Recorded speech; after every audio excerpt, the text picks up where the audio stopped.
They were funny shit. Don't do it, Eugene. We back. We back. We back. Wax still a rat. Raro still dishonorable. Internet still infiltrated with FBI informants. Ain't nothing changed. But we back though. Only thing difference is we back. You hear me? Yeah, we gotta go. We gotta get in this TAY trial, man. Gotta get into TAY trial. I've been meaning to get into this trial for days.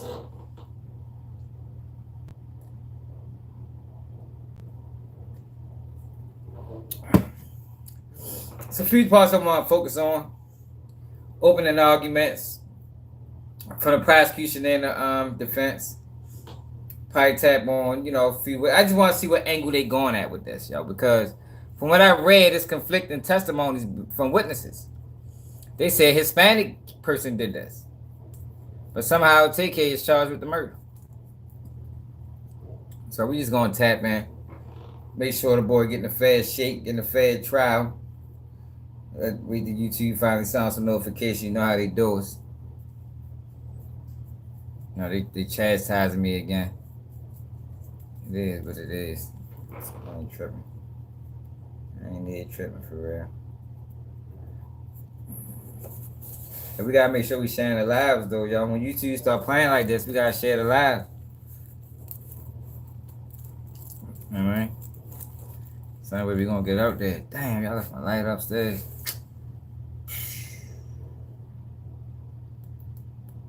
Damn.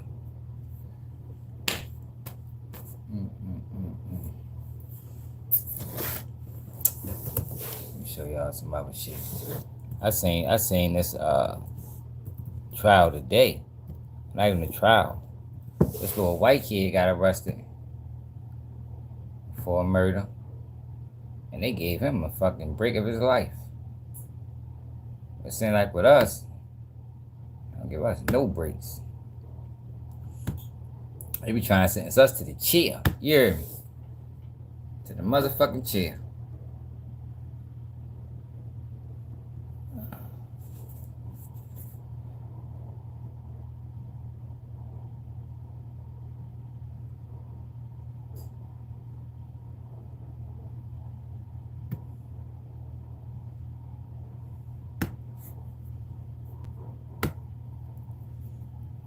So before we get into it, we always gotta tap in. I don't like him, y'all. I think he's a clown. Like he's like a shock job, Charleston White type motherfucker. For real. Every time you see him, he's saying some old wild ass shit. Well, now he's talking about Will Smith, man. Check him out. Sweet the can. Now, there are celebrities who have accepted the poly and non-monogamous relationships. Some we know. Will Smith and Jada, they've been open about they have an open relationship. But Will like guys. Huh? Will like guys. How you know? I live in LA. Does that make sense to you? No. I live in Los Angeles. There's a lot of opportunities I don't get because the guys don't want me to see them with their boyfriends. And I've suffered from that. It's like everybody know anyway. Mm-hmm. Everybody know anyway. So I'm saying like, do you think me saying Will like guys, because I said it and I can't take it back. Yeah. Because I believe it. I know it for the most part. Okay. By me saying that, I hope it doesn't strike a nerve in anybody, but I'm saying I live in LA, and there's a lifestyle that is kept quiet.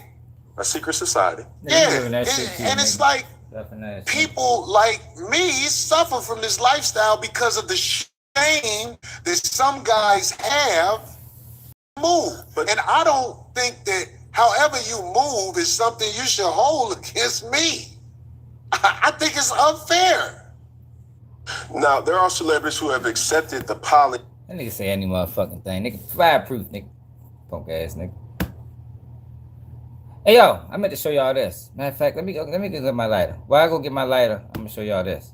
Look, man. This is what I was talking about. Like, look at this kid right here. Teen accused of racially motivated attack on Cape Cod, released on home confinement. Check Shorty out. Check out his case. Don't tell me nothing.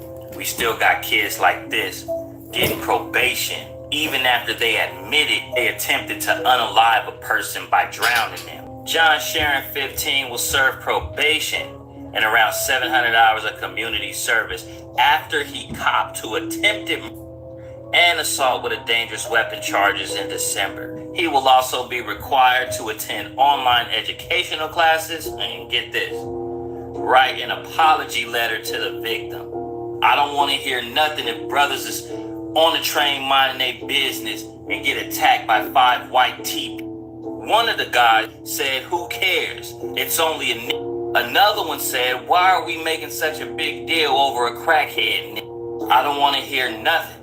When one of them pleads to aggravated assault and racial intimidation, almost unaliving this man, and he facing 3 to 6 years. 2 of the other ones plead no contest, and they get 6 months probation. Another one pled guilty and getting 12 months probation. And if you think serving 100 hours of community service on top of that is justice, I don't want to hear nothing. Don't ask me what a young kid is doing with a knife when they get beat up on trains and hit with bananas while being called racial slurs. See them chasing him. At one point, one of his attackers throws a banana before they jump on him. Sources tell Pix 11 News. Look, man, don't Probation, huh? A little bit of home confinement. That's how they rocking. But remember how I told y'all how dirty the FBI is? Look at this. Did y'all know about this? Back in 1985, U.S. Marshals used NFL tickets to capture 101 wanted criminals. How many people knew about this? I meant to Ben share this. Matter of fact, I got that on somebody else's page. Let me show y'all what happened. How the FBI or Homeland Security used the NFL to take down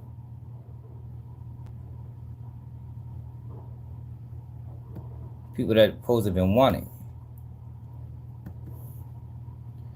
About dirty as it come, ain't it? Who knew the FBI was moving in that manner? There we go. To show up for 2 tickets to the Redskins game. We had a little fun with it. The president of Flagship International Sports Television was I am Detna, D-E-T-N-A-W, which is wanted spelled. So y'all can understand when I be saying, yo, some of these guys on YouTube is agents. Look at the level of deception. You understand? Yo, this is total deception. They trick these guys and thinking they got some NFL tickets to arrest them. Like, yo, these tactics only enhance. This was 1985. The other video we looked at, that was in 2007 when they was extracting all the information from social media companies. Now in 2025, your favorite YouTuber might be a federal agent. Little did they know they would not be going to the... Dirty as a motherfucker, right? NFL participated in that.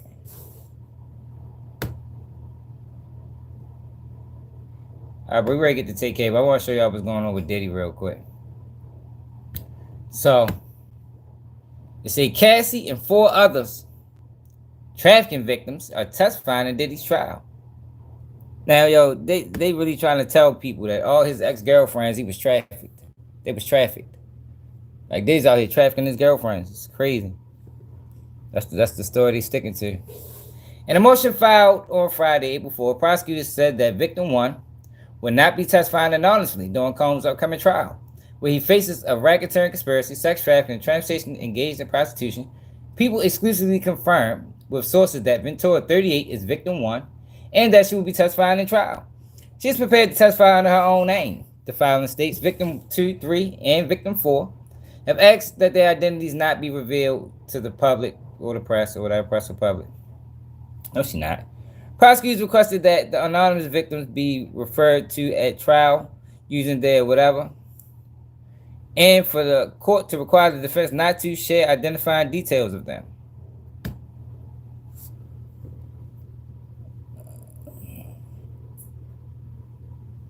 So I guess that's the paperwork. Okay, I see not testifying. I mean, Foxy Brown not testifying on Diddy.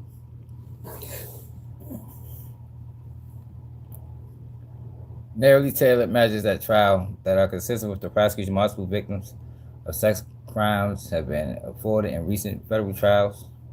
The government requires that victim 1, 2, 3, and 4 referred to at trial. Oh, that's the same shit we just read. Hold up, y'all. Let me see something, y'all. This video. Yo, cause they been playing without numbers bad, yo. Man, this shit gotta fucking stop. They gonna even email that motherfucking ass in a minute. Alright, TK. So we're gonna go into day 1. It was 2 days of trial already. I just wanna see the kind of evidence they got against this boy. This day 1.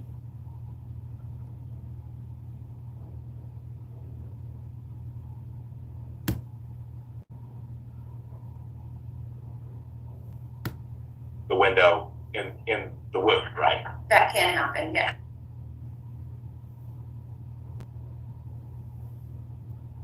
Oh, I tried for Sealed at the scene, stayed sealed until it arrived at our office.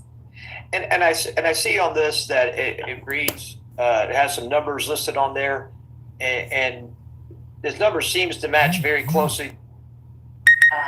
And we also see some kind of scattered other abrasions on the cheeks and on the chin, what we describe as the punctate, small, kind of round. Thank you. I'll show you what's marked state exhibit number 43. And hold on. to outsmart. Make sure that's day 1. Nah, this day 1 right here. I want you to open the statements. You know Harbor Freight for affordability, but durability goes right along with it. Hey, Jen. I don't know who told you that, but we've been covering Diddy case since the beginning. We read down all the paperwork, and ain't nowhere in there where Foxy Brown is implicated as a victim, or she was testifying.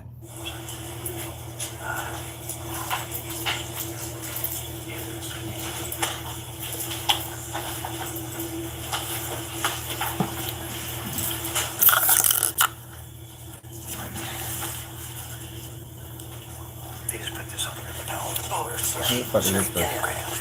You can talk into the mic too. Thank you. Okay.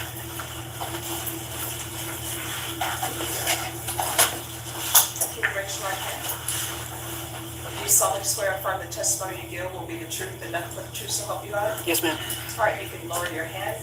Make sure you keep your Hey, voice man up so or that woman? members of the jury can hear. If you'll state your name and spell your last name. Catherine Imler. That's the one. M as in Mike, L-E-R. All right, stage, you may proceed. Thank you. Ms. Imler, back in 2017, you have a different name. I did. What was that? Andrews. Oh, And the back guy? in 2017, how were you employed? I was a crime scene investigator for the city of San Antonio. Okay. And as a crime scene investigator for the city of San Antonio, what was your title, or what kind of training did you yeah, here. have to undergo to become a crime scene investigator? Crime scene investigator training requires 400 hours of in-classroom training. Okay, hit the like button. Y'all along only got with 3 5 likes. weeks of rides with a senior crime scene investigator. And are you trained in evidence collection and preservation? Yes, ma'am. All right. And how long were you employed with the city of San Antonio? Just under 7 years. Okay. And on April 23rd, 2017, were you employed as a crime scene investigator with the city of San Antonio? Yes, ma'am. Do you recall what shift you were working? B shift. And do you recall what time that was? That was a 2 p.m. to a 10 p.m. Where the fuck is shift. opening statements at? I want to hear opening statements. Like, they already got people on the stand. I want to hear the defense theory versus the prosecution's theory. That's what I want to hear.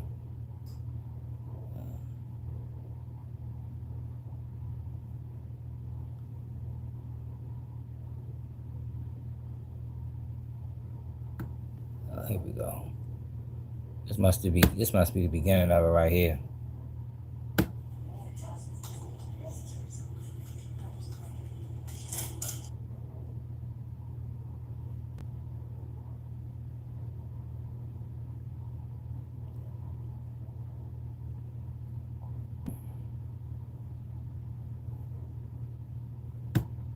Be able to see our work from it or hear it. So maybe we could, if it's really important, they should be able to listen to the All right, so you have no objection. Here we go. When Lucy Salazar woke up that morning, she did not realize it was going to be the last day that she talked to her son, Marshall. I saw him a lot. She spoke to him that day in the afternoon at the house. And Mark was excited. He had a rapper that contacted him about doing a photo shoot. Taylor McIntyre, AK-47, or TAY, here in San Antonio, Texas. He was excited. His passion was photography. His passion was taking photographs and wanted to make that his career. He was young. He was 20 years old. Taylor McIntyre was almost 17 years old. He was an up-and-coming rapper that contacted Mark about this photo shoot.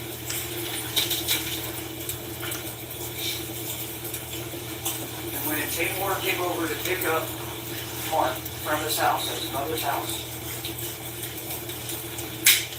Mark went outside with his backpack and his camera, very definable white type of camera. Ran off to his car down the street.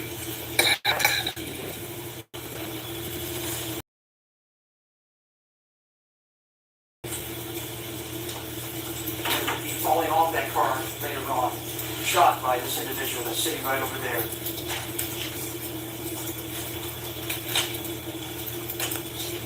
When he got to that car, he got in the back passenger seat. It's a four-door Kia.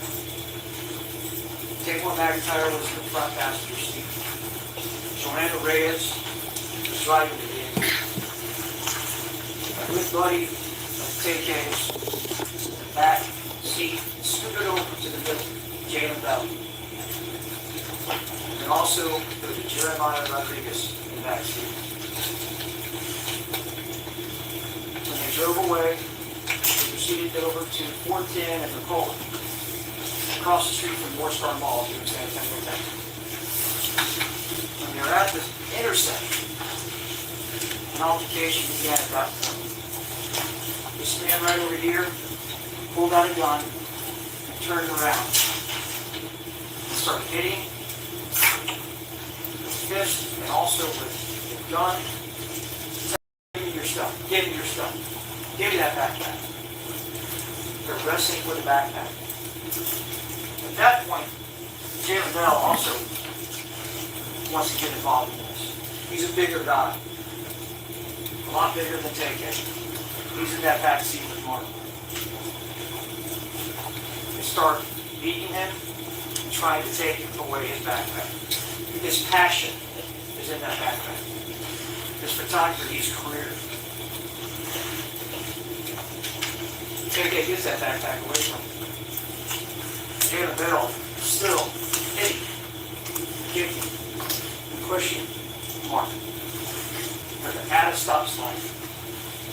There are people parked around them at that stoplight, witnessing what's going on. Because this happened at 5 o'clock on a Sunday. In broad day.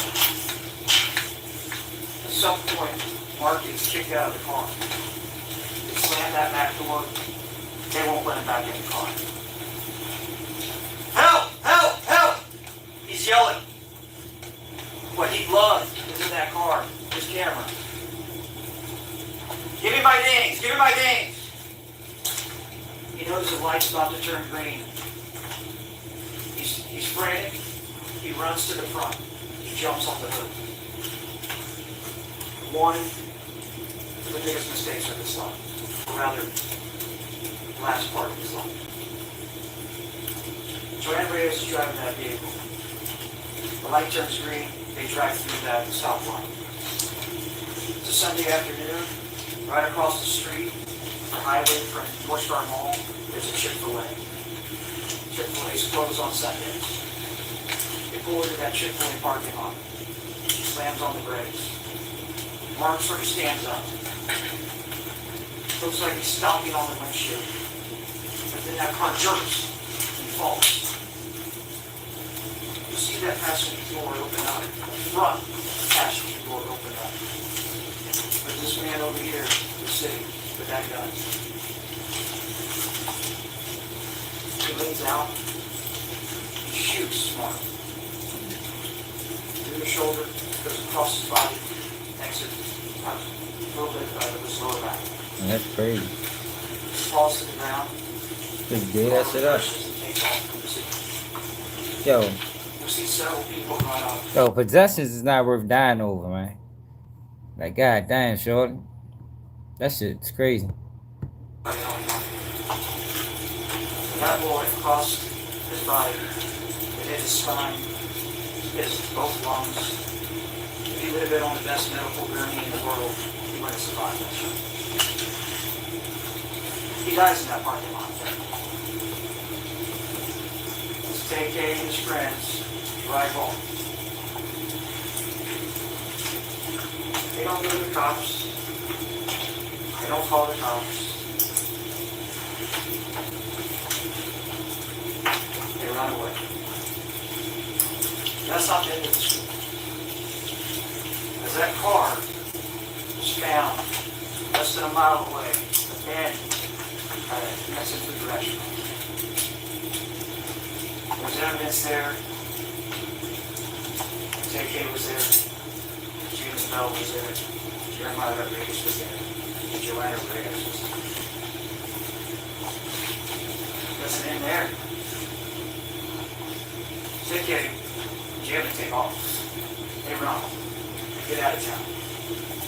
Jalen is caught in Dallas. Tamor is caught in New Jersey. Nobody called the cops. Nobody said anything but that feeling of helping Mark's out there. Promising career, possibly photography, a difficult field of photography. You take chances, you do things for nothing. That's what he wanted. He had a chance that day. He takes some photographs of an up-and-coming rapper. That is a career on the horizon, possible.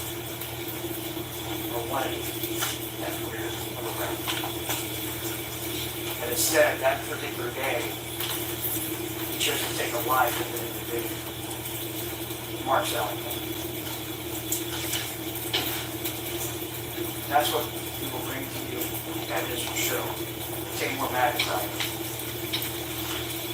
Unit Capital Murder, April 23rd, 2017. Thank you. It was 8 years ago? I just don't know.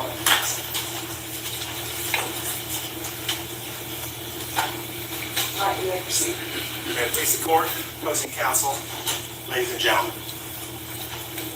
Assumptions and the general guesswork that is intended in the story that the prosecution just laid out should be of deep and troubling concern.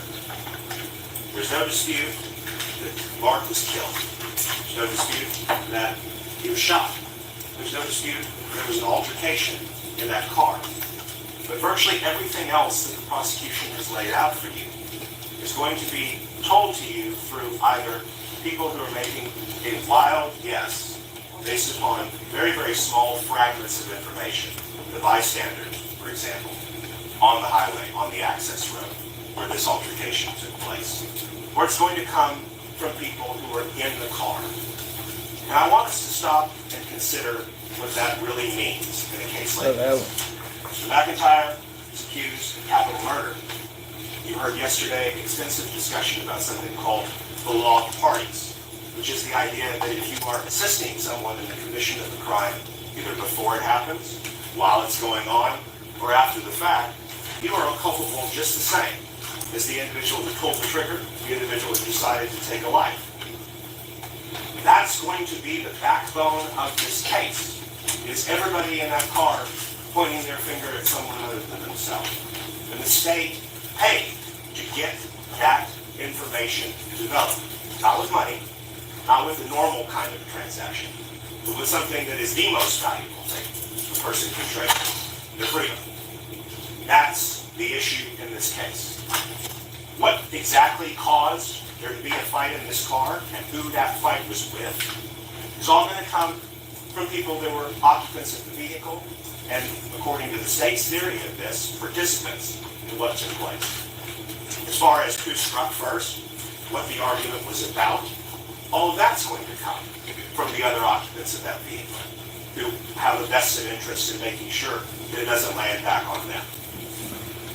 The facts and circumstances of where people are seated, who fired the gun, why the gun was fired, all of those are similarly going to come from people with a vested interest in making sure that it doesn't come back on them.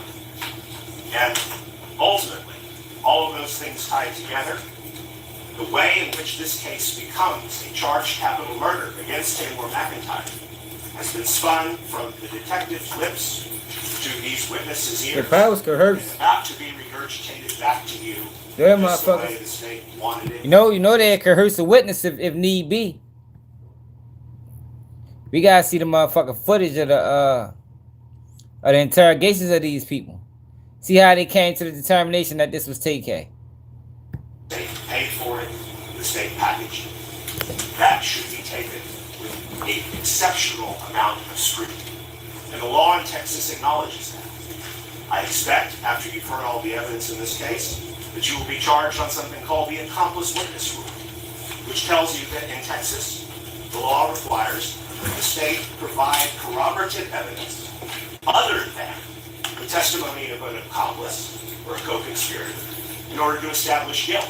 And it is not alone sufficient to convict that corroborative evidence simply prove that a crime occurred. What the state's going to try and do, I anticipate, is to stack accomplice on top of accomplice on top of accomplice to try and convince you all that that's sufficient to corroborate the offense. Don't let them do it. That's not how the law works.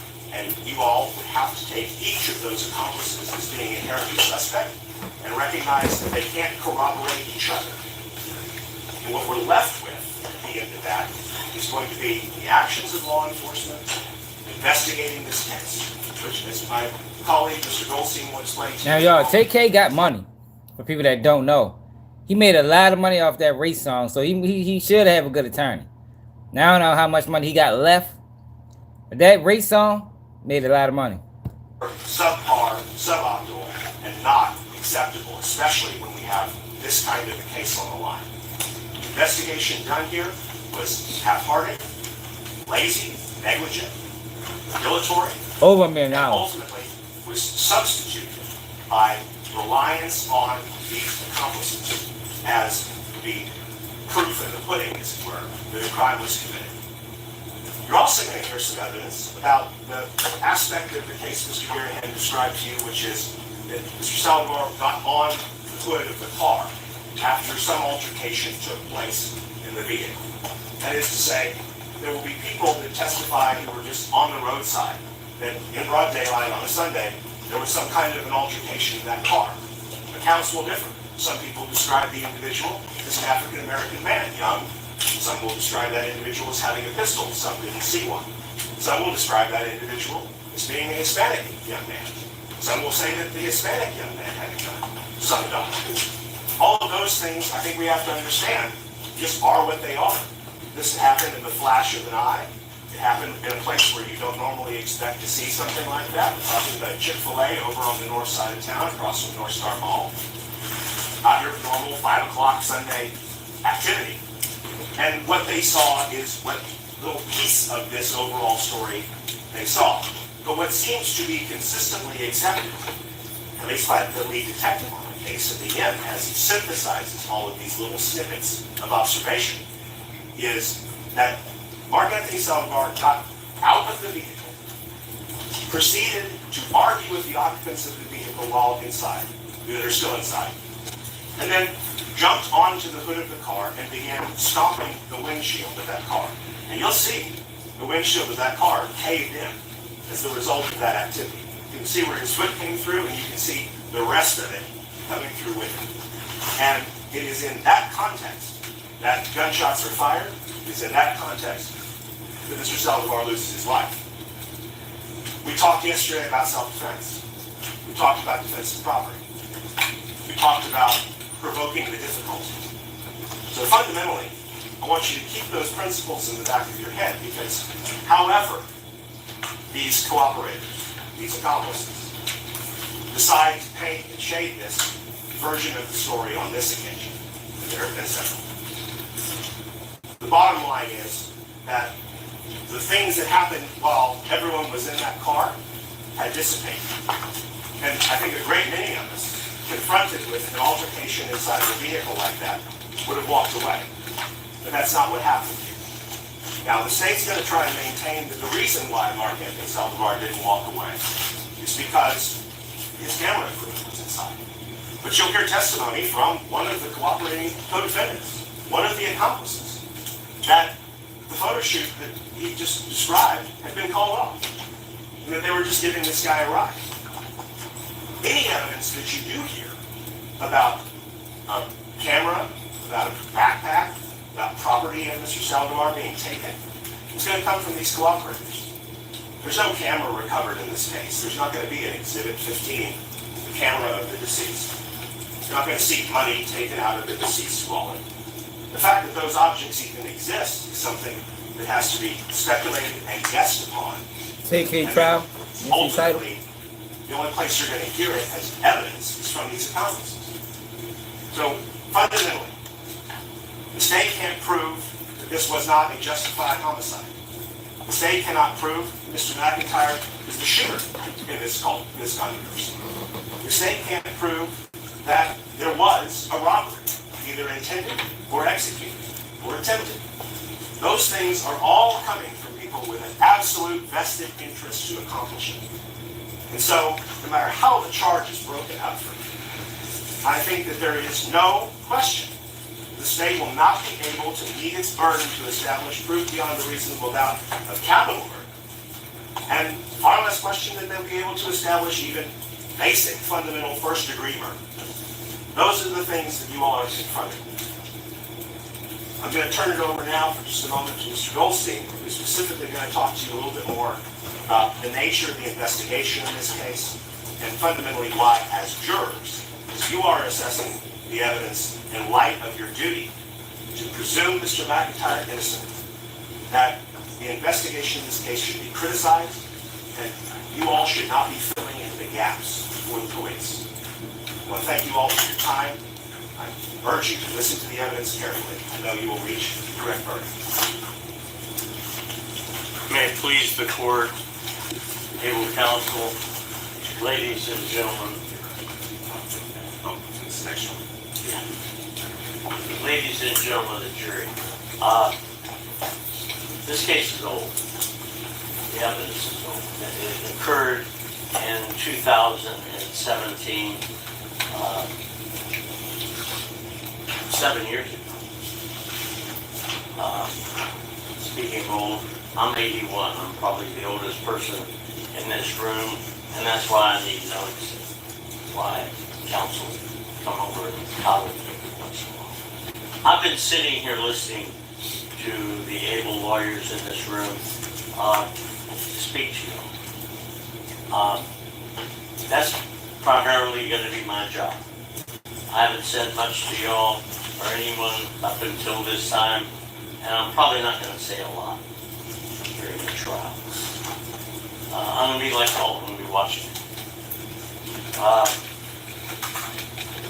I do think it's important that you understand that while you're listening to the evidence,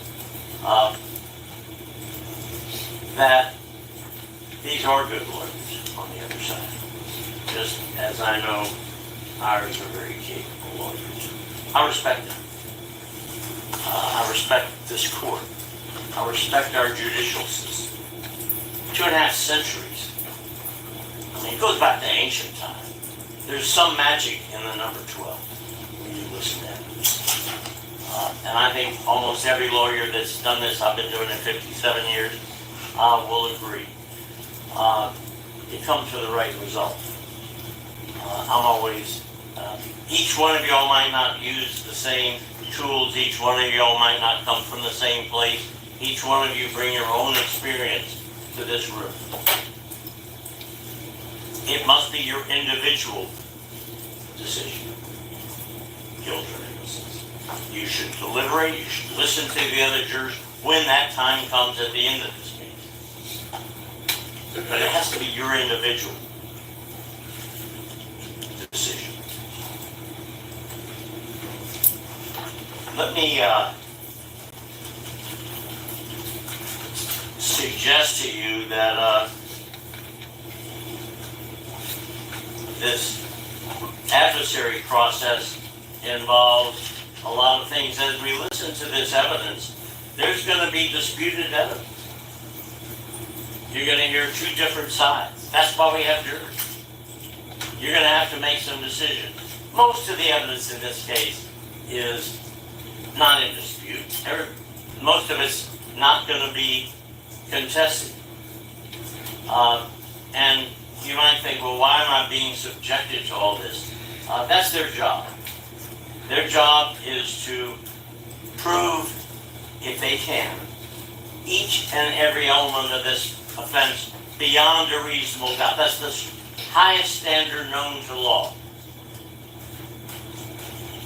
They will be, and they're going to be doing their job, and they have to prove each element, and therefore, don't think they're trying to bore you. That's their job. They have to prove it all up. So you're going to be listening to that evidence as we talk about evidence in this case. They get to go first and last, if you notice. There's a reason for that. They have that heavy burden of proving beyond a reasonable doubt.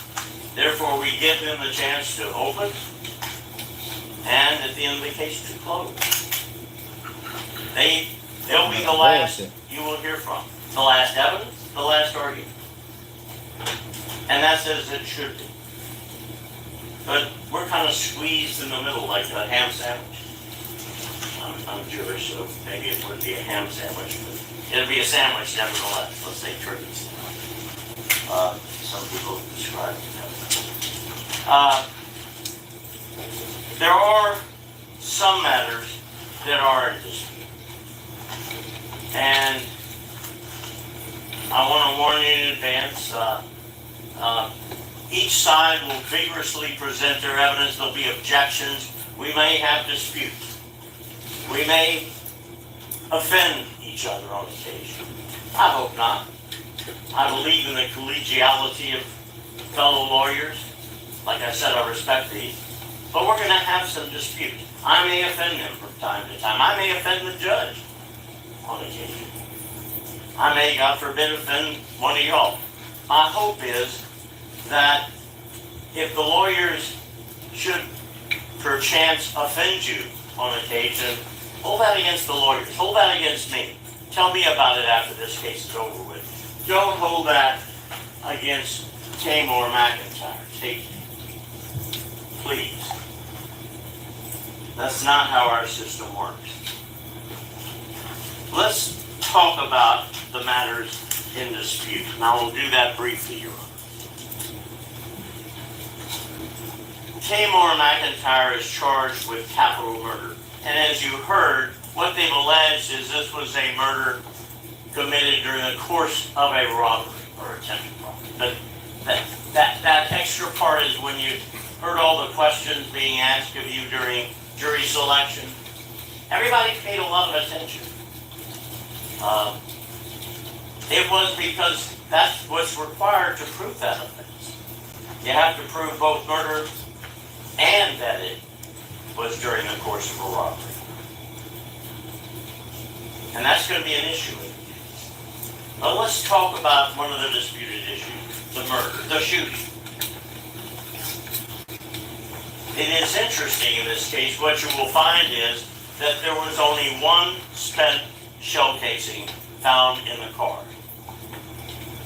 The black Kia that was owned by the state's key witness.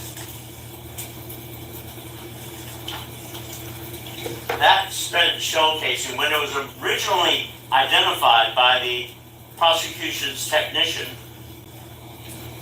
they identified it as a 40 millimeter shell. Later, another tech, or I'm not sure, but the technicians in the prosecutor's office, weeks, months later, re-examined the shell casing. Became important. And they decided it wasn't a 40 millimeter shell, it was a caliber shell, 40 caliber. Hey, yo, how the fuck do you make that mistake? How do you mistake a 40 for a 9? That's wow. Like, we ain't talking about no 380 in the 9. Yo, 40, I mean, it's not that much bigger, but I can tell the difference. I don't see how the fucking crime scene technician can't. It was a 9 millimeter shell. That casing, that spent shell casing, as most of you know, comes when you fire a projectile, a bullet, the shell casing remains behind. This one remained in the vehicle. 9 millimeter shell casing. While there was a mistake initially, that goes to all of our, when we watch all the AI and all the technical magic that we see on TV, mistakes are made. It may not be important in this case, but I think we can all agree now it's a 9 millimeter, not the 40 millimeter that they originally thought it was. That empty spent shell casing found in the black Kia that was located the night of April 23rd, 2017. So there was only one shell casing found. There was another bullet. It was a 350 caliber, 380. I've got my muzzle sniffer here to correct me. 380, that's not a derogatory comment. There was a 380 bullet, but it had not been fired. And that bullet was found in the seat where TAY allegedly was sitting that night.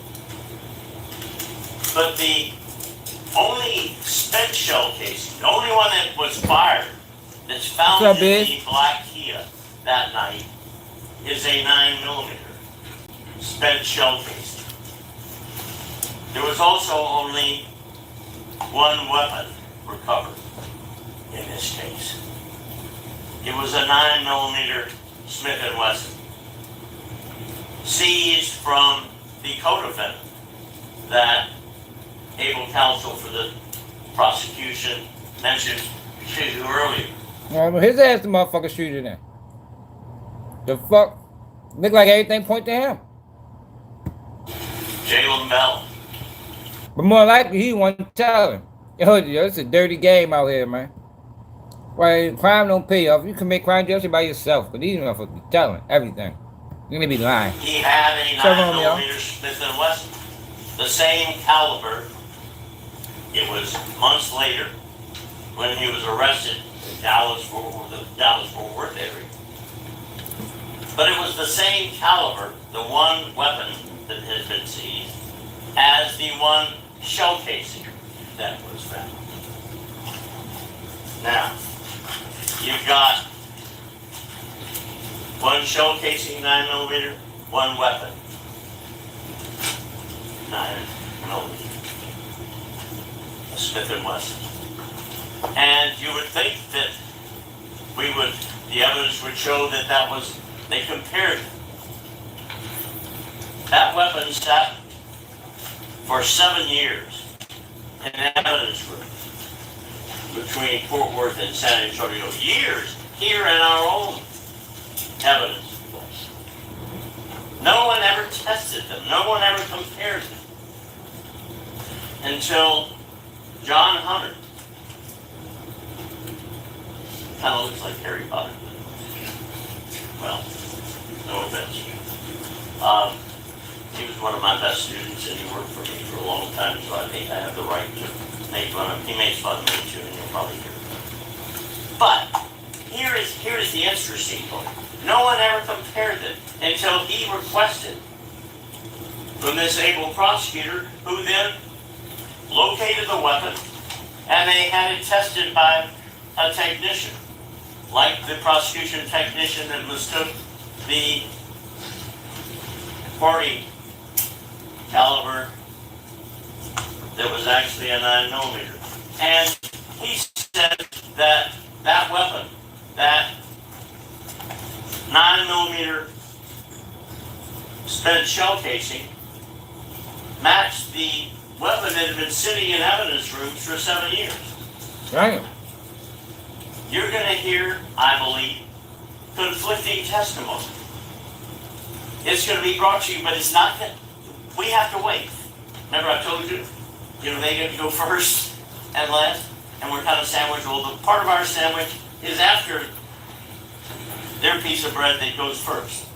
They get to go first. So please, it's like, you've all been to the movies and you see a trailer and you got them to like that movie, and you go see the movie and it's not nearly as good as the trailer, and they got wasted.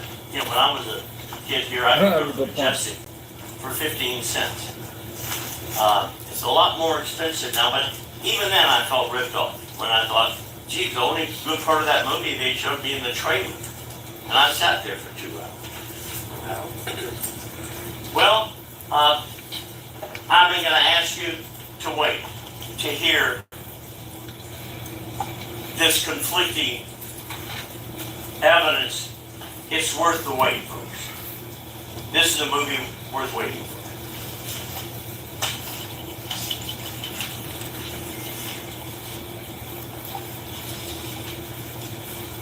Basically said, don't judge a book by its cover. Don't watch the trailer and think that's the whole movie, because the movie might be totally different. That's a good point. Additionally, and kind of almost more importantly, is that the state, after 7 years, finally asked Jalen Bell, this co-defendant, about the 9mm weapon that he had. He said, oh no, that's not the weapon I had back in April of 2017. That was a different Smith & Wesson 9mm. 7 years later, what are we supposed to do about that? Those are all interesting issues of evidence. So basically, the story he's trying to paint to the jury is the state zoned in on their guy and they ain't look at nobody else. From the onset, they said, man, TAY did this, he's the shooter, and we ain't trying to hear nothing else. We don't care what the evidence say. That's what he's doing right now. He's laying the groundwork in. And I would suggest to you are questions that might cause you to have a doubt based upon reason. But that's your decision. When you make important decisions in your life, whether it's to buy an encyclopedia or a new car or a new house, you have to decide how to trust someone. And that's the next issue you're going to be confronted. How do you decide whether you believe somebody? Well, we all have that instinct, and we will look at people. We listen to them. We watch their demeanor. Are they the kind of person we want to believe? Will we buy an encyclopedia from them? Will we buy a car from them? We've made mistakes all of them. In 81 years, I think plenty of them. But I will tell you this. This is the time when you're going to have to make those decisions. And you look at the evidence, you look at the witness, and You have to make a decision. What would help you? What evidence would help you decide whether or not to believe something? Well, is there something that corroborates it? They say they were in New Orleans on a particular day and they got a plane ticket to New Orleans. They got a hotel room in some hotel in the French Quarter. Well, that doesn't say they were there, but at least it corroborates it to some extent. You also want to know, why would somebody tell a story like that when you're looking at this evidence if it's not the truth? Well, wouldn't you want to know what they said before? Wouldn't you want to know if they were paid something for their testimony? Hell yeah. That'd be important to me. I mean, Now he's telling them. Now he's telling the jury is, man, look, you're gonna hear these witnesses, but take their story with a grain of salt because they all incentivized. All their testimony is based on some type of deal they got with the state. And I told y'all, people will say anything when their life is on the line. Now, whether he did it or not, I guess we'll, as the evidence proceed, we'll find out. But people will say fucking anything. They will plead guilty to crimes they didn't commit in all. It's a fact. People can you get paid with something more valuable than money? Their life and liberty. You're going to see that the state's key witness was paid mightily with her liberty. She was promised something, and she got it for her testimony that met the prosecution's theory of this case. I can't promise anybody anything. I can't pay them. Not with money, not with their liberty. That would be a crime. I would call a system fair that allows only one side to pay for what they call the truth. Well, that's what you're going to have here. You're going to have to decide whether this witness is believable. I want you to watch them. I want you to watch them. See whether this is the kind of person who you want to put your trust in. And give some consideration to what they got paid for that testimony.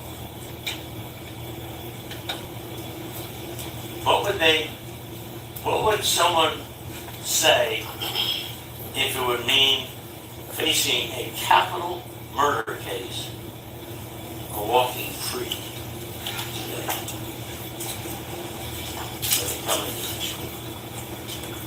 How much is that? Is that worth telling the story that meets the theory of the prosecution? We leave this case. I thought that was my phone. I was hoping that San Fernando's bells would be ringing, but I'll settle for the ticket. We're going to leave this in your hands. We picked y'all both sides because we trust you. They say use your common sense. Use it. Listen to the lawyers. We don't give you evidence. Our arguments are not evidence. But I think I'm going to listen to them. And I want them and you to listen to me and to John. John's going to have a heavy load in this case. As well he should. But I'm going to be watching it like gold. We trust you will come to the right decision. All I ask, as the old man in the room, is that the next morning after we finish this case, you can look in the mirror and say, I did right. You can look in the mirror and say, the life and liberty of this young man was worth holding the prosecution to their burden. That's important. That, beyond a reasonable doubt, the 12 members of this jury is a time-honored tradition in this country. It's what sets us apart from every other country in the world. I take pride in what I do. So do they. And I hope you will. And when it's all said and done, you can look in the mirror the next morning, the day after, and say, I did right. I did right to myself, my family, and to young Tay. I can ask for nothing. Thank you. State call your first witness. State calls Ashley Whitfield. I want to see the girl. Oh, there she go right here. They call her off the rip. So she's the driver. What's up? What you say?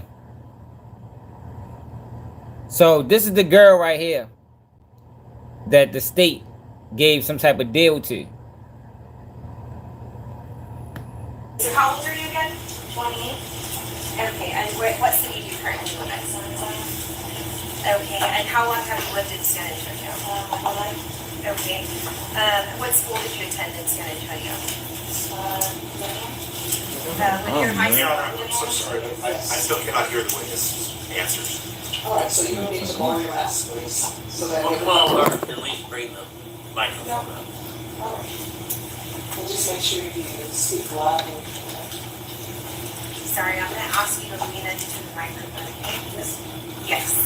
Okay. So how old are you? 28. There you go. What city do you currently live in? San Antonio. And Oh, she's 28. I thought she said she was 20. Okay. And what high school did you attend in San Antonio? What's up, Randy? Okay. Hey, yo, is anybody getting notifications or y'all just coming over here? Because it's looking like ain't no notifications going out. Yo, did any of y'all get notifications? YouTube playing a dirty game, man. God damn, they always do this shit.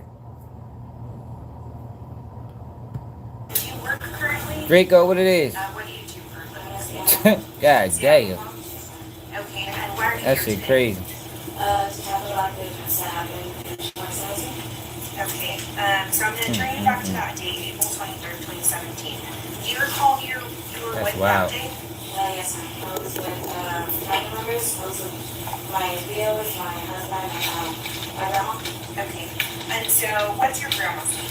Janie Reeves, Okay, and what are your people's names? Little, and Ernest Reeves. Okay, and your husband, what is his name? Ralph Little. Your Honor, the juror has raised their hand. Yes.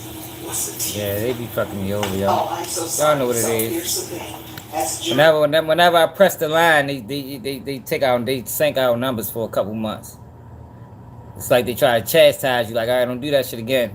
Then they let me get away with it for a month. Then they chastise me for a couple more months. That's what it looked like be going on anyway. you're not allowed to ask. No, it's fine. Sometimes, we don't know. So, jurors, you're not allowed to ask questions. If you're not allowed to Appreciate hear what it, a bro. witness is saying, raise your hand and let us know. But the state and the defense, they are the persons who will be asking for questions. Oh, all right. And if there's a question that you would like a witness to have been asked, Yeah, we talked about that you just have to yesterday. go with the questions that both sides have asked. All right, you may continue. Okay, and when you say deal, what does that mean? My deal. With your uncle? Yeah, I see that. And can you just say briefly how you're So if y'all just tapping in, this is TAY trial. So basically what's going on, we just listened to the opening statements. And the prosecution is painting this narrative that TAY is the shooter. Now the defense is painting the narrative that you don't know who the fuck the shooter is. As a matter of fact, the defense is saying the driver is the shooter because the driver got caught with the gun. Then it's a mix-up with the bullets. So they found one shell casing. There was only one shot fired. They found one shell casing, which was identified at the time as a 40 caliber shell casing. Then, I think, 7 years later, they come back and say it was a fucking 9 shell casing. So all of these people, like her, she's a co-defendant that's testifying, are incentivized. She's getting some type of deal. So what the defense team was telling to the jury is, basically take their testimony with a grain of salt because their freedom is on the line. And I've told y'all, and I think most people know that when a person's freedom is on the line, they will say next to anything. Now, that's not saying she ain't telling the truth, but that's just saying pay attention to inconsistencies. He's my mom's brother, and that's my mom's mom. Okay. And so, what were you all doing on that day? Do you recall? Yes, we were getting stuff ready for my grandma's birthday party that we were having. Okay. And were you traveling in a car? Yes. Do you recall what kind of car that was? We were in a red Chrysler. Okay. And Your Honor, may I approach the witness? Yes.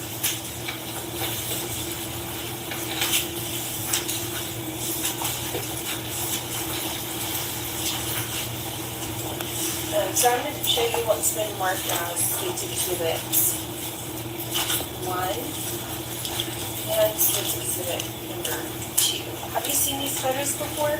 Yes, And are they a fair and accurate depiction of the objects that are contained within on the day of the offense? Okay, Your Honor, tender to defense for inspection. The state offers States 1 and 2.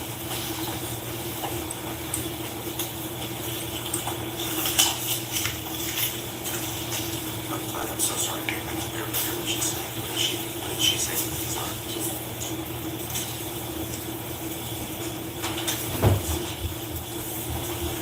No objection. States Exhibits 1 and 2 are admitted without objection. May we publish, Your Honor? Yes.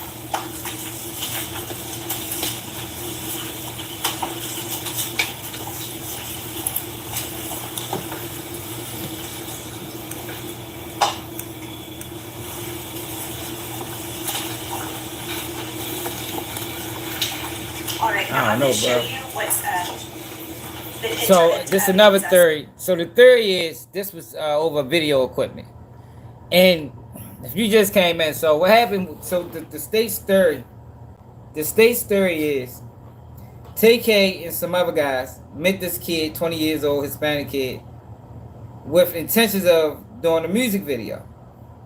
Now they say on a ride to, I guess, the video location, they decided to rob the dude. Now the prosecution is saying that the video shoot been called off. They were just giving the dude a ride. So in the process of this ride, it was a fight in the car. They end up getting Shorty out the car, and he ended up jumping on the hood. So they drove around to Chick-fil-A. Shorty gets off the hood, gets to jumping on the window, breaks the window. Then they say somebody who the state is saying TAY, other people in the car saying it wasn't. I guess we'll get to that. They saying TAY get out the car, shoot the dude in the chest, and then they pull off.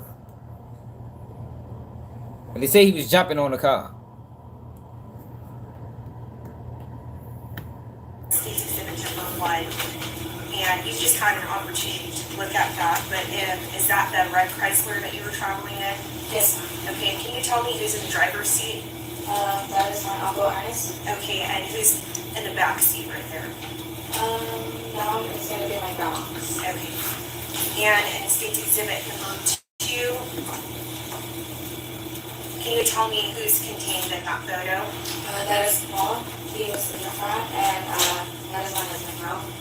Okay, and so just for clarity, in the front passenger seat, who was sitting there? Paul. Okay, and then in the back, directly behind that, who's sitting there? It's Raul, and then me in the middle, and my daughter on my left. Okay. Yeah, that bitch deep as a motherfucker, like a motherfucking And sardine so, can. You guys were traveling in the car, and Yeah, they do. ultimately, did you guys end up at the light at McCullough on? He got more time. In the first case, he wasn't even the shooter. He got more time than everybody. That race video really fucked TAY over, but the problem is, yo, he was 17 years old, 16 years old. What the fuck did you expect from a 16-year-old? Like they holding, and this what I don't like it, what they doing. They holding a 16-year-old to a standard of an adult. Like, what do you expect from a fucking 16-year-old? He put out a video. Stupid as what? He's 16. He's a fucking kid. Okay, and pulled up, do you recall what color the light was? It became so red light. Okay, and was there cars in front of you and behind you? Yes. Okay, and so at some point, did somebody get your attention? Yes, there was a woman who came up to us because our gas tank was open. Okay, and so When she informed you He that already got gas was 55 years. Like, I don't understand what what did more the they people want. in your car do? Got 55 years. I was the one who got off and he went to go and close it. And then she informed us that the Objection, vehicle. hearsay, confrontation. Oh, that objection is the same as the hearsay. So you can't say what the lady told you, but so you said Paul got out and closed the gas tank, is that correct? Yes. Okay, do you recall what kind of vehicle was behind your red Chrysler? It was a black four-door vehicle. Okay, and at some point, did your attention turn to that vehicle? Yes. Okay, and why is that? Because there was a altercation I was going on. Okay, so she wasn't one of the drivers. She was a passerby. Like, they really letting people that pass by testify. Like, they ain't no telling what the fuck they saying. They probably ain't saying shit. And so we all turned to what was going on. Okay, can you please describe to the jury what you observed when you turned around to look inside that car? When I turned to look around, I did see red tire on the passenger side. Your Honor, I'm going to object. Can we approach? Yes. How the fuck did she just, how is she just gonna make a definitive identification like that? You don't even know the nigga. Like, yo, hold up, yo. How the fuck is her identification that precise? I see McIntyre in the passenger seat. So if you just see that nigga 20 times over the next 15 years, you know it's him every time? Man, get the fuck out of here, man. Your memory ain't that goddamn good, lady.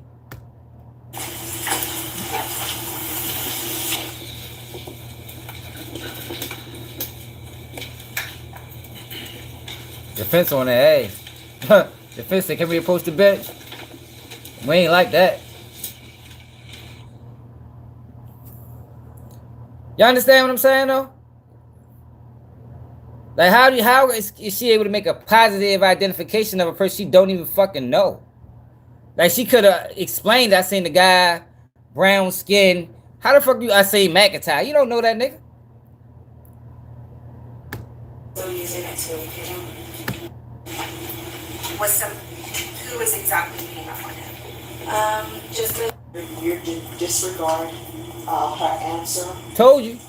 with the name McIntyre in it. Does everyone understand? Told you can't do that. What the fuck? You can't do that, man. Like, you don't know that man to say that you definitively saying him. I knew that was the issue, and the judge made the right ruling. You're to disregard the question and you're to disregard the answer.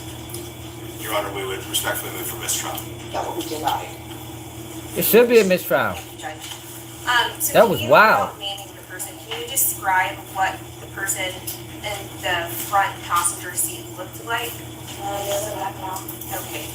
And the person that was driving the vehicle, do you recall what they were? She was a white female with long hair.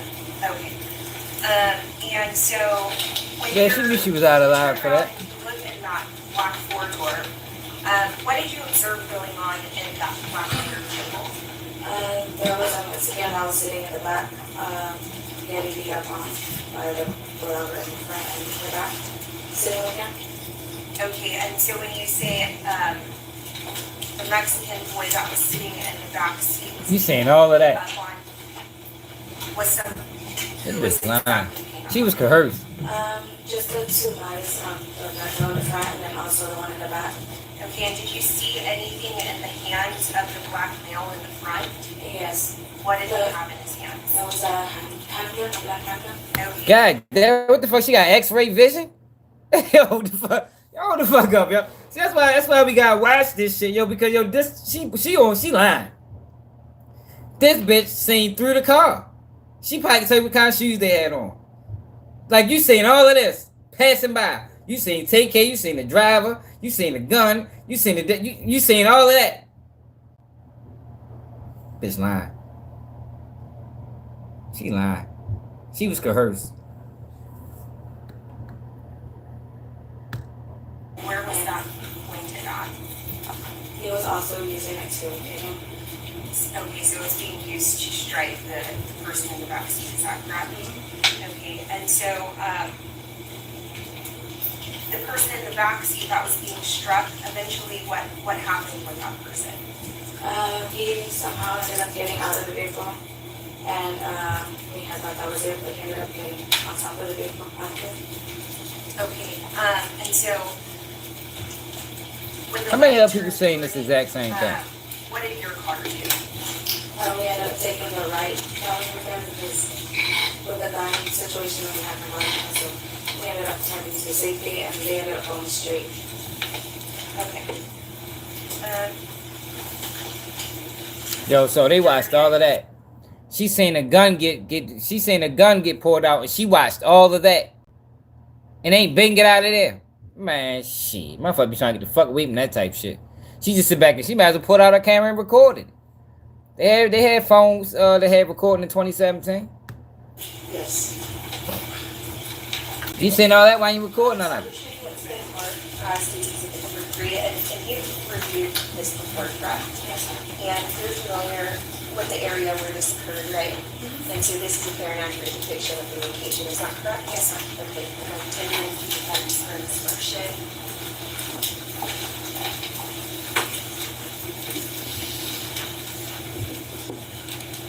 No objection. Oh my God, 6 Exhibit number 3. Yes, Your Honor. 6 Exhibit number 3 is admitted without objection.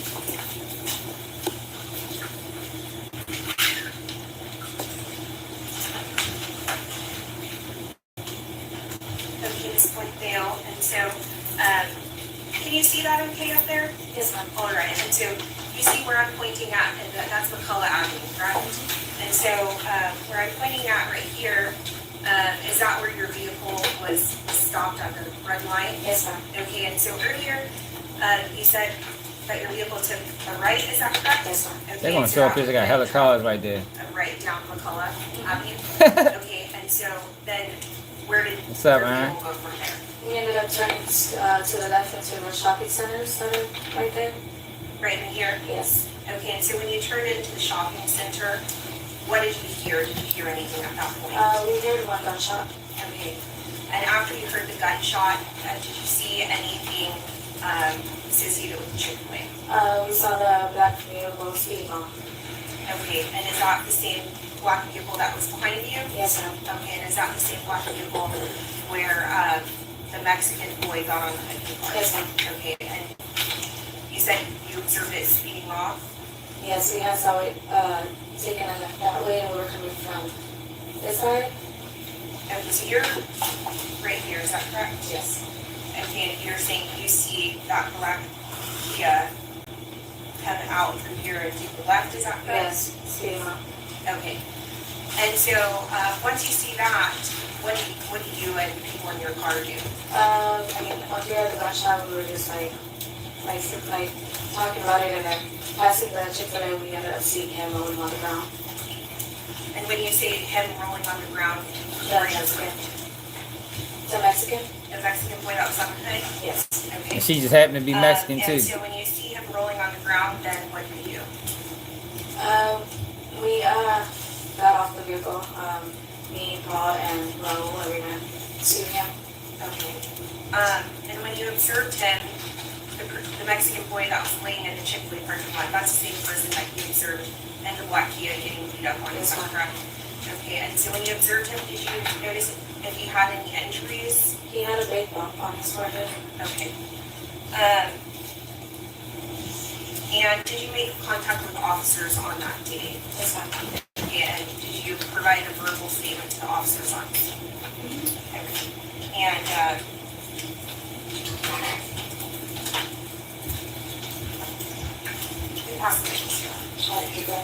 Thank you, Your Honor.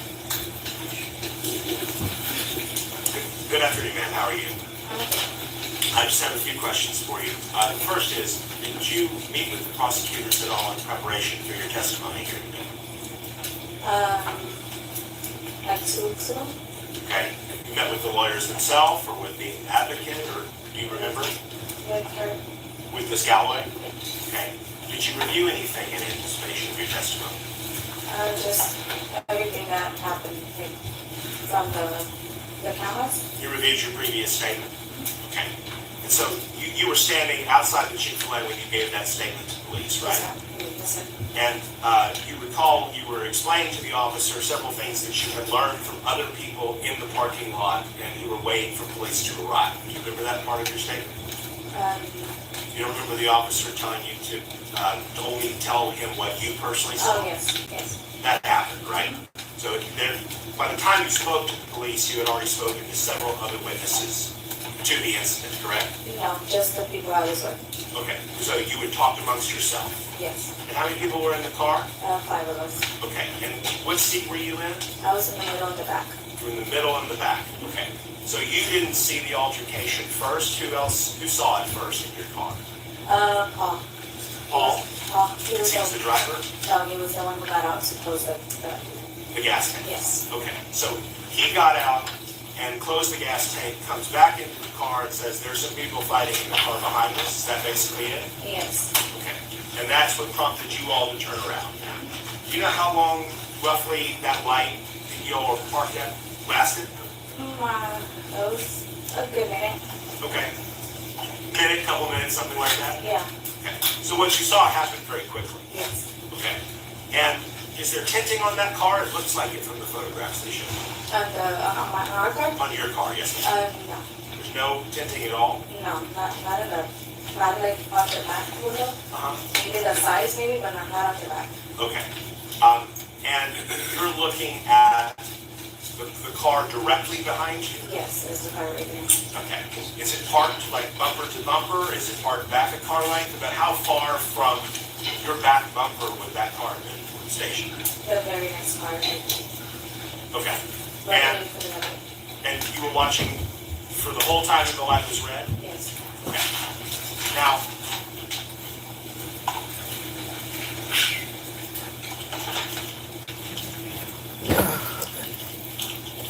you had someone in your lap, right? Yes. Okay. And so when you say that you're watching it, are you talking about craning your neck, or are you talking about you repositioned your entire body so that you're looking that direction? Yeah. Look at that.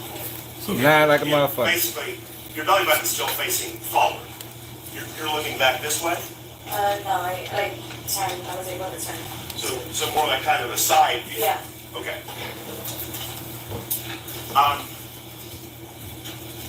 And there were how many people, did you say, in the vehicle? Well, 6 including my daughter, but there's 5 of us. Okay. Fair to say that there are obviously things in that car that Alright, block Simon, the Ben. full view of everything going on in the car. You agree with that, right? Well, there are 2 seats in the front part of the car, right? Good. There's the driver's seat and there's the front passenger seat. And there are people occupying those seats, right? Yes. You can't see through the people or the seats, right? No. And so you can't see the parts of what's going on in that car. Well, look, I told you that, that's like when she's telling this story like she got X-ray vision. He said, By those seats and those people, correct? You're talking about the vehicle behind us? No, but in the vehicle behind you, when you're looking into that vehicle, you can't see what's obstructed by the front passengers and the front seats, right? Well, you can because the rescue was sitting right in the middle. So, like, even those 2 that were in the front, you were able to see what was going on in the middle. You can see what's going on in the middle. You can't see what's going on either side of them. You agree with that? Yeah. Okay. And you Now so she you lying can't like a say motherfucker. definitively who had a gun and who didn't have a gun amongst all the people in the car, right? The only one I saw was the one in the front. But there's nothing about what you testified to today that you want to convey that there weren't other guns, right? Not that I know. Okay. And you don't know who pulled the gun first, right? No. The altercation had already started when it was brought to your attention that it was happening, right? Yes. They were mid-fight when you looked at it. Yes. Okay. And you said that the Mexican man got out of the vehicle, right? And he continued to, I guess, argue, verbally gesture with the people that were still in the car? I mean, he got out, he kind of like made a run for it, but they had already closed the door. oh my God, now she's lying. He was on top. I'm not sure, like, we didn't have the windows out, so Now he made a run And for you it. didn't see how he got on top. No. Well, yeah, he just jumped up on front. Okay, so you saw him jump on top Yes. of the hood of the car? Okay. She's lying. Did you see him crawl over anybody as he exited the car? No. Okay, you just saw him exit the car. We just saw him exit. Okay. And you saw him stopping on the windshield? No, I didn't, sir. By that point, the light had turned green, right? Yeah. And so the cars were beginning to move, right? I'm sorry, ma'am. Yes or no? Yes. So your vantage point is at that point changing as your car is moving and their car is moving, right? Yes. Okay. And you didn't actually see the gunshot, you just heard it, correct? We just heard this. By that point, you're parked further over towards the music store and not in the Chick-fil-A parking lot proper, correct?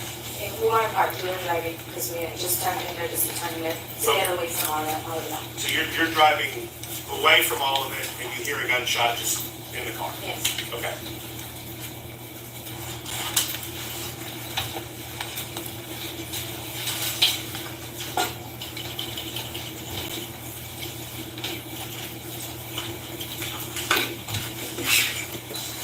Pass the witness. No further questions. All right, is this witness excused or subject for recall? Excuse, please. Excused by the defense, Your Honor. All right, the rule has been revoked. What that means is you're not allowed to actually anything about this trial. You're not allowed to discuss your testimony with anyone, you understand? All right, but you clear. And you are. Yo, she was telling the story like she was next to him. Whole time she was fucking behind him. I mean, in front of him. State Cross. Do you remember where that vehicle was located on the road in San Antonio? Yes, you were on. All these motherfucking Hispanics. I'm sorry, Mike. I'm sorry. No problem, no problem. If you don't mind, that first mic that's in front of you, just make sure you speak into there so people can hear you, okay? Okay. I'm a little hard of hearing. You got a Hispanic kid murdered and a whole bunch of Hispanic witnesses. What, do you hear what type of vehicle that was that y'all were driving at, or rather? And the black kid on trial. Yes, we had it right across the street, so And, you want to be our approach? Yes. I'm going to show you some items that have already. Joy Pie Hispanic. State exhibit number 1, and state exhibit number 2. Are you familiar with those? Yes. And are those photos of that Chrysler that y'all were in that day? Yes. And does it also show individuals that you know in those photos? Yes. And if it's state exhibit number 1, can you identify the individual that's driving the vehicle? Yes. Ernest? Parker. Thank you. And then do you see somebody in the back seat there? Yes, his mom. His mom, and what's her name? Jamie Ray. And in state exhibit number 2, can you identify the person standing there? Yeah, that's me. That's you, okay. And then, is there anybody in the back TAY seat that you trial. can see or identify? Yes. And her baby. And I guess you can see the top of the little lady's head there. Yes. Okay. So, in addition to you and Ernest, which was the driver, is that correct? Yes. And were you in the, do you remember where you were sitting that day? Were you sitting in the front passenger seat or the back passenger seat? And the front passenger. Front passenger seat, so next to the driver. Yes. And then, is that where Raul was, in state exhibit number 2, is that where he was seated at the time? Yes. And also Ashley and the baby? Yes. And then, of course, we got Janie Ray is sitting all the way to the left in the rear. Yes. Okay. So this is accurate of how y'all were seated when y'all were at the intersection also? Yes. Okay. Let me see that on the screen. Now, speaking of the intersection, I'm going to show you what's been marked state exhibit number 3. He probably did. And Got a fucking familiar mask on. with, this map? Yes. In fact, have I shown you this map before? Yes. And so you've seen this map before. Can you point out on there where that intersection, Nicola and 410 is? And where was your vehicle at? Behind a truck that was in front of you. So there was a truck in front of you, and then your car. Yes. Okay. So he couldn't see in it either. You looking from in front of it. I mean back of it. So on this overhead projector,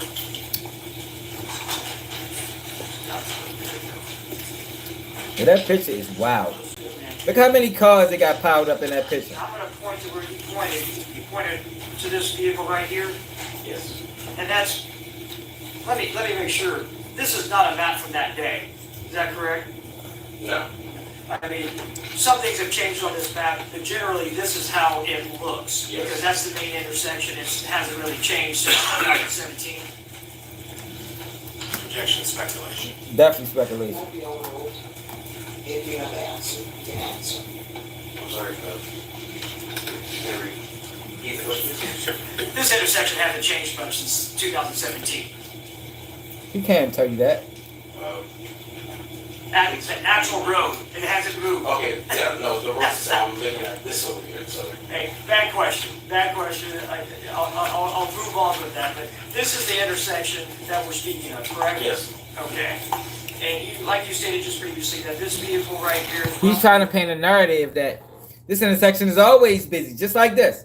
Even though this is not the picture, but typically the intersection is this busy, so there's going to be traffic congestion enough that you can sit back and watch the whole fight. That's the narrative that he's trying to paint right now. We all were at that stoplight, is that correct? Yes. And, well, let me ask, when you stopped at that time, at that light? Yes. And so, is it assumed that did y'all have a red light? Yes. And when you were at that light, did anything catch your attention? Yes, there was a lady that was on the side that told me that my gas cap was open. The gas cap was open? Yes. And so, you're at a stoplight, so what did you do? Well, I exited the vehicle and put the cap back on. And, you know, where was the cap in comparison? It's on the passenger side. Passenger side? So, let me see if it's... Okay, so state exhibit number 2. I'll show it to you again. Is that the gas cap you're speaking of? Yes, it is. So it's on the passenger side.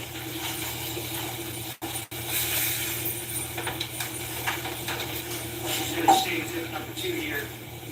We'll zoom in, but then we get the picture that there's the gas cap is right there. Is that correct? Yes.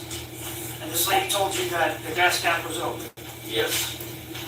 and then you exited. So what did you do at that point? Well, at that time, as I was putting on the gas cap, she did tell me that the car Objection, hearsay confrontation. This is saying to hearsay. I'll rephrase the question here. I'll ask you. Well, let me ask you this: did you ever replace that gas cap? Yeah, Did you close it? Yes. What are y'all lying? After you closed the gas cap, what were your actions right after you closed the gas cap? Well, the car behind us, I saw a gun. So at that time, I proceeded to get back in the vehicle and told my partner as soon as that light turns green for us to make a right to get out of that car this way. That was behind us. Well, let me back up a little bit, and without telling me exactly what she said, did the lady that had mentioned the gas cap to you, did she mention something else to you? Yes. Hearsay confrontation. I like that. The answer is either yes or no. You're not allowed to state what a witness has said. Do you understand? So that question requires a yes or no answer. Do you understand? Yes. All right, and I think you answered the question. Now, his lawyer on that ass. Did she also mention something else to you? Yes. And can you tell the jury, like, what was her demeanor towards you when she was speaking to you about this? Just very cautious. Very what? Cautious. Cautious. Like worried. Okay. And then, what did she say to you? Objection, hearsay confrontation. All right, so I'm a police approach.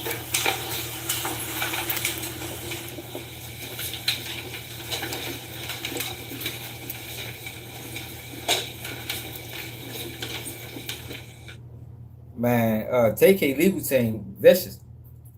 They want all that shit. Then with no trickery. No fuckery. They're objecting like a motherfucker. What's it supposed to be on?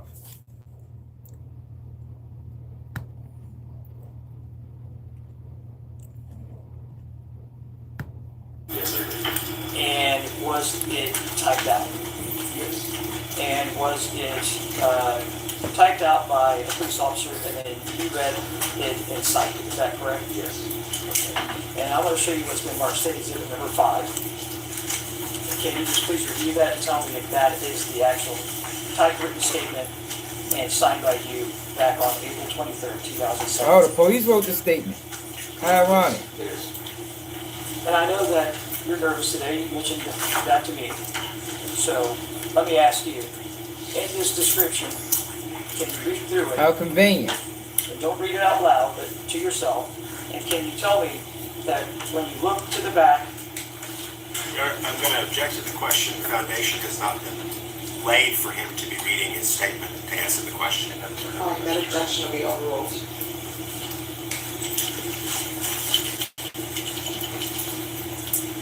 If I can write up a statement, I can make it sound right too. And all you gotta do is sign it. Defense, you may move about the courtroom if you want to see what the statement is that's being shown to the witness. Thank you, Your Honor. Now, previously, I just asked if you remember the race or of the individual that was in the back, in the car behind you, in the passenger seat. Do you recall that? Yes. And you stated Hispanic.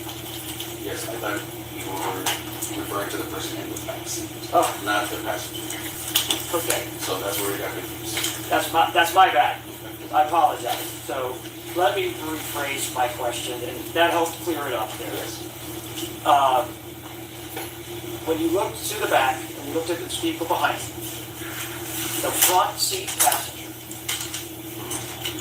describe that individual to the jury. And is this the individual that you stated? What would you determine his age possibly to be? Well, we would say yes. Objection asked and answered. Overruled. Now, at any time, if you need to refresh your memory, you can refresh your memory, okay? That's your statement that you gave. And again, is that the statement you gave back in 2017, April 23rd? Yes. Okay. Now, there was a driver of the vehicle behind you, was there not? Objection leading. Overruled. I'll rephrase the question. Was anybody driving the vehicle behind you? Yes. And so there was a driver of that vehicle, is that correct? Yes.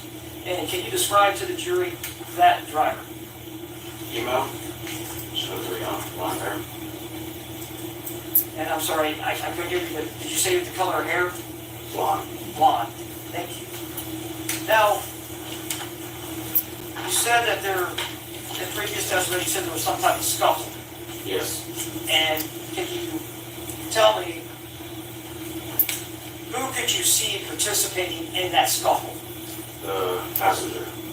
And that is the black or African-American man that you said was in the front passenger seat? Yes. And what could you see that individual doing? Fighting with somebody in the back seat. I'm sorry? He was fighting with somebody in the back seat. In the back seat. Yes. Now you named the two occupants in the front. Can you describe to the jury any occupants? Yo, that these were in the back motherfuckers seat is of lying. I just know there was somebody. Ain't no way you can see all that, man. Description of that person. Okay. And you see this scuffle going on. At any point, did you see anything else happening back there? Yes. I believe the person he was fighting with didn't exit the vehicle. He was yelling for help. The person that he was fighting with exited the vehicle yelling for help. Yes. And Why ain't you help him? did you, at that time, see what that individual was yelling for help? What did he do? You know, that's Asking for help, yelling for help, and then proceeded to jump onto the car.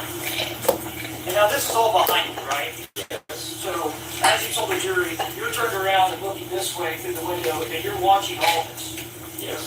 unfold behind you at the stoplight. Yes. And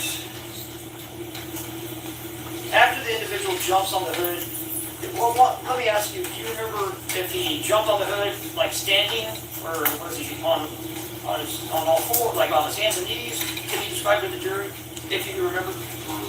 He was on all fours. On all fours? Yes. And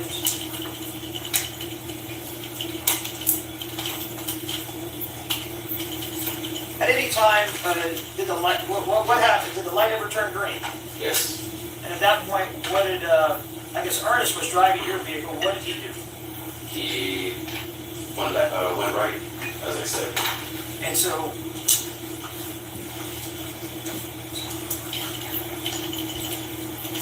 should we?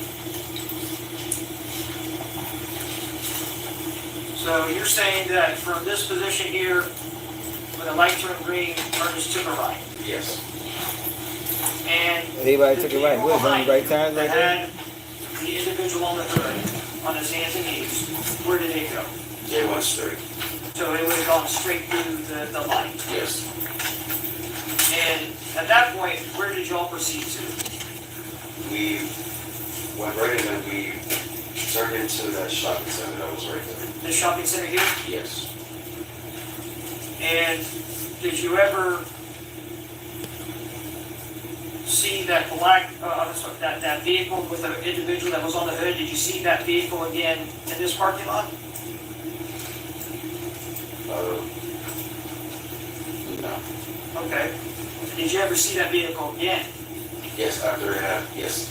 And where did you see that vehicle at? It came out of Chick-fil-A. And this is a 2025 rendition, so it has some awnings here that weren't there before. But did you see it come out of this parking lot? Yes. And where did it go? It went left, but it was straight, so it went back. Okay, right here? Yes, yes. And then where did it go from there, do you recall? It went by whatever store was right there. Yes, TK. Just left, okay. And so, You witness you're in already this parking lying. lot. When you're in this parking lot, did you It's hear? like all these witnesses been coerced. I just couldn't imagine. You at a light. You got a car behind you. You just sitting back staring at the whole situation. Like most people was going to try to get away. But these people just sat back and watched it. Nobody recorded anything. You know, recording was a thing in 2017. You know, not as big as it is now, but it was a thing. Nobody recorded anything. But they seen it all. I think they lying.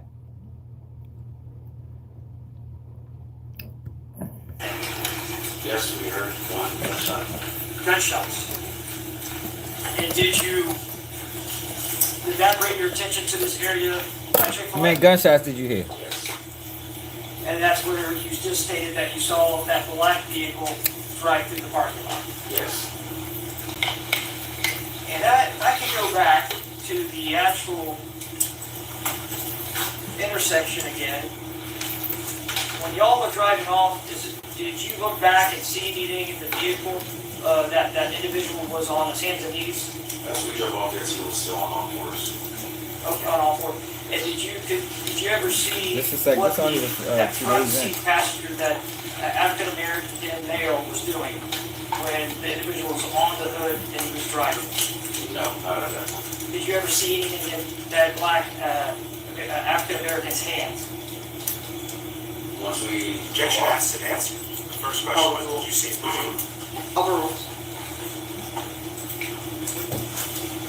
Can you re-ask your question? It's only the second day. Yes. This is the first day right here. We probably I'll gonna get the ask second you, day. Don't get tired. your statement. Again, That's when objection the to lack of what's going foundation. on. It's never been asked whether or not that's necessary. All right, you can ask your question. I have no idea what the question is because no question has been asked. I don't know what's being shown to the witness because the court hasn't received information on that. I'll The ask the prosecutor's question. asking him to review, he's instructing the witness to review his statement, having laid no foundation for tendering that document for him to testify from in front of the jury. He's received no instruction about how he's to handle the exhibit while he testifies. That's continued on, and I'm just renewing that objection now that we're back to it. All right. Good objection. Thank you. Good objection. Now, after reviewing this, did you ever see anything in that passenger's hand, that that African American that sat in that front seat? Yes, yes. Okay. And is that in your statement that you gave back in 2017? Yes, it is. I can't remember.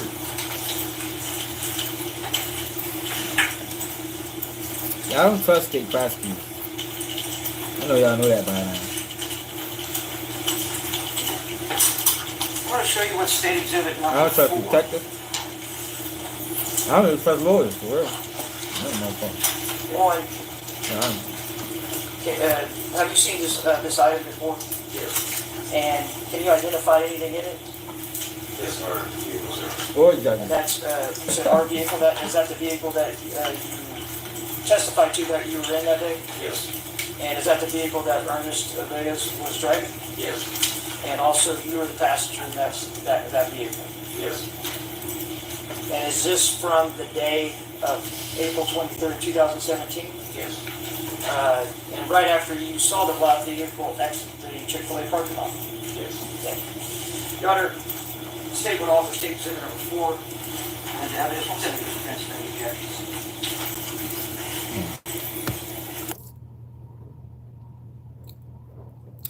Yo, we're gonna tap back in this later on. I'm getting tired for real. I just wanted to see, you know, what angle they was going at. It looked like to me they got these witnesses lying. All of them was coerced. I just don't understand how they see so much in a small space. A car, it's a small space with multiple people in it. And they saying guns, they saying pistol weapons. Like, how the fuck did you see so much? Like, you would have thought the car would have been chaotic. And they all managed to see TK. But we're going to tap back into it for real. Yeah, we're going to tap back into it later on tonight, 11 o'clock live. Make sure y'all subscribe to the channel. It's another day, keep it G News, and I'm out.